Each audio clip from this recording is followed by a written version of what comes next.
In today's video, I'm going to show you how to use stop motion in Instagram stories. It's a fun way to make your content stand out, so let's get started. First, let's briefly talk about what stop motion is. It's a filter.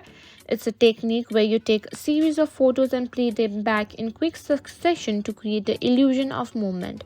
It's super creative and adds a unique touch to your stories. Now let's get started. First things first, open your Instagram app. Swipe on right to access the story settings. Now to find the stop motion, simply swipe along the way and click on browse motion and search for stop motion. Here you can find various filters which have effect of stop motion. Simply choose the one that you think is the best. Try out everything, and whichever you prefer, simply tap on that filter and you can capture the photo and you can simply click on it and simply post it on your story.